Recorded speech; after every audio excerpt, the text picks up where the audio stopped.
tegangan, kemudian eh, dis- apa arus yang tidak pernah berhenti. Ini contoh sistem transmisi.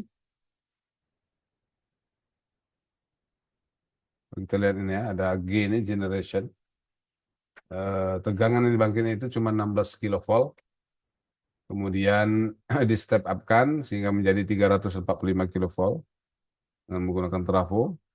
Jadi pasti arusnya sudah sampai 16 kali 10 160 sampai 16 kali 20, 16 kali 32, 25 kali, 22 kali lah. Arusnya pasti 22 kali turunnya. 1/22 daripada eh, yang sebelumnya.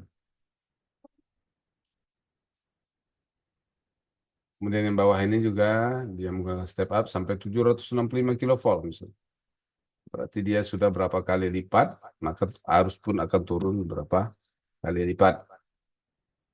Kemudian melalui satu jaringan transmisi, nah ini tadi yang 345 ataupun 765 kilovolt. Kemudian dia akan sampai ke jarak yang tertentu, sampai ke lokasi bebannya atau kota misalnya, atau pulau. Di situ dia akan diturunkan menggunakan trafo step down pada tegangan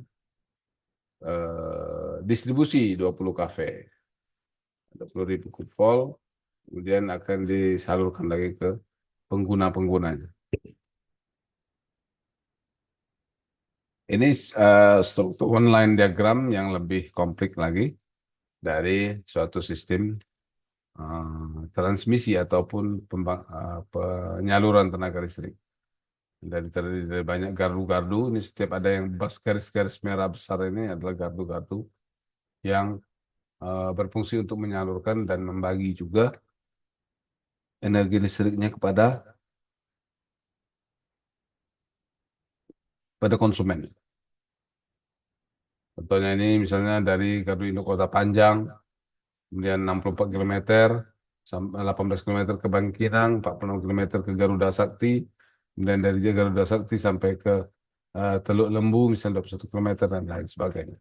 Inilah sebuah sistem transmisi. Kemudian nanti dia akan interkoneksi. Interkoneksi ini pada saluran besar, misalnya sistem subsistem Sumbagut.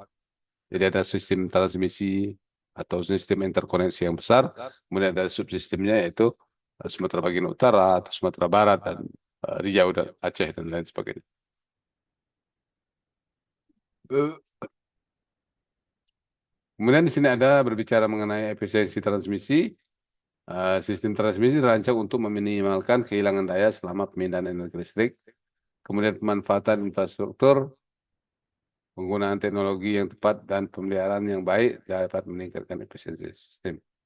Kemudian optimalisasi investasi, infrastruktur transmisi yang dirancang dengan baik dapat mengoptimalkan investasi dalam sistem kelistrikan. Jadi dengan sistem transmisi, peralatan-peralatan yang dirancang dengan baik akan mengakibatkan optimal yang begitu besar pada sistem tenaga listrik.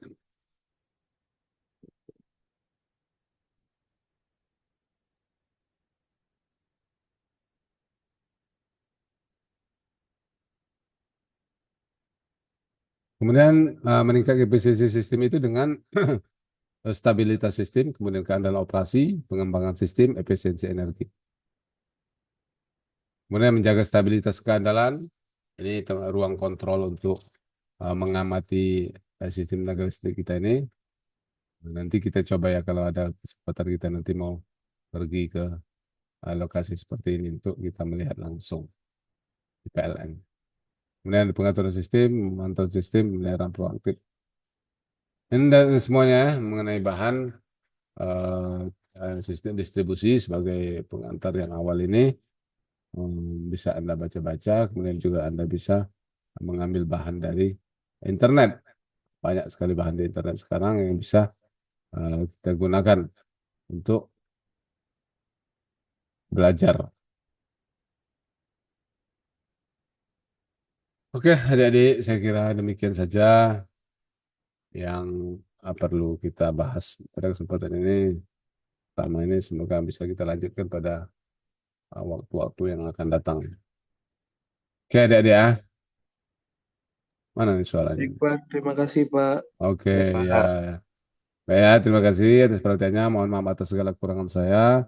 Saya akhiri dengan ucapan wabillahi taufiq wal hidayah. Wassalamualaikum warahmatullahi wabarakatuh. Selamat pagi. Pagi, Pak. Waalaikumsalam warahmatullahi Bagi, wabarakatuh. Pak. Terima kasih, Pak. Sama-sama. Pagi, Pagi, Pak. Pak. Ya, Terima kasih, oke. Pak. Terima kasih, Pak. Sama-sama.